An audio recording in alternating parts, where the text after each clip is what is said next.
G'day my friends, Marty here from Marty's Garden on YouTube with 1,000 cocoons, yes, compost worm eggs from Dr. Worms.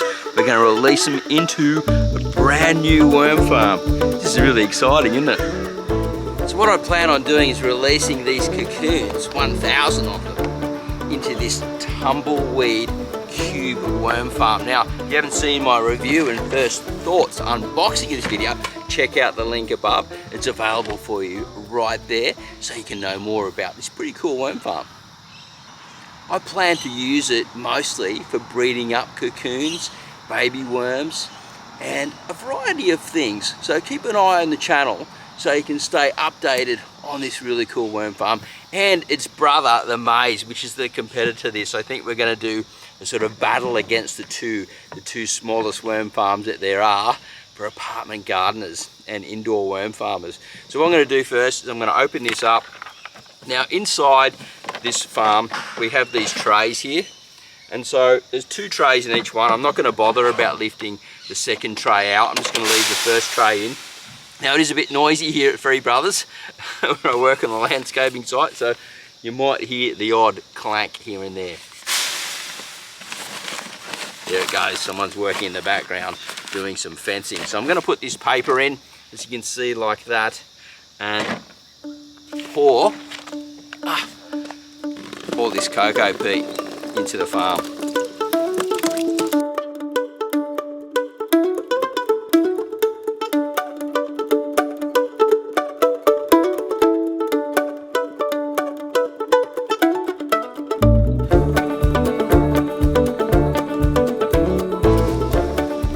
So here's a little tip for you worm farmers who already have a worm farm, or you've got access to one. I'm going to use the juice, the liquid from another worm farm, to release some microbes and bacteria into the farm.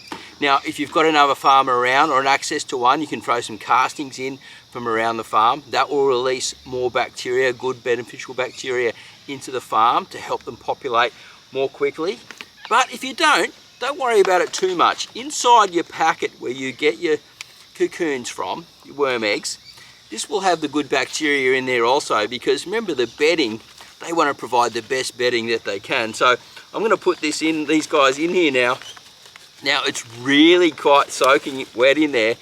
They're going to have to, there probably is some tiny little baby worm. Yeah, I can see a couple of tiny ones, but we don't have like a microscopic zoom lens to get right in there to do that.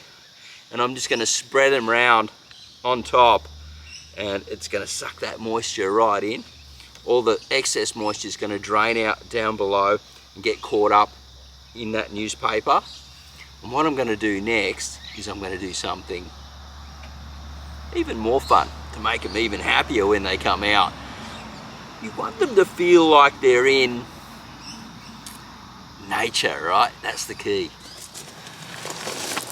So we've got all this wet newspaper ripped up all on top of the bedding, the cocoa peat in here. I could throw a handful of compost in here, that may help as well, but I feel like I want to keep this as close as possible to a test as you would at home. Now what I'm going to do is just cover it over with some newspaper like this.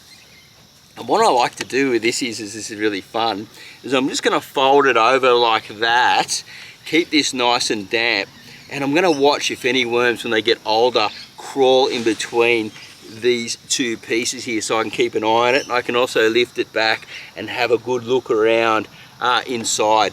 I've got a little tiny bit of coffee grounds that I'm going to feed into the farm as well. I'm not going to put any food in here whatsoever other than the carbon at the moment and that bedding that they're going to eat. In a few weeks, if I start seeing larger worms, I'll start feeding the system, but just that little bit of coffee grounds will be good. And I like them to get used to the coffee grounds, because that's predominantly what I feed them here on my worm farm at Marty's Garden at the Three Brothers Landscaping Supplies. So there we go.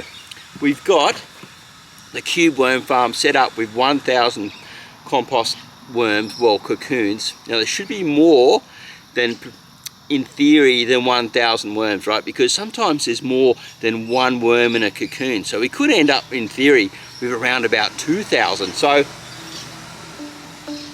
it'll be very interesting to see actually what happens here in inside this farm. So stay tuned here on the Marty's Garden channel on YouTube and keep watching the show. Find out for updates what's going on here at my space. Have a great day. Happy worm farming. We'll see you at the next video real soon. Bye for now.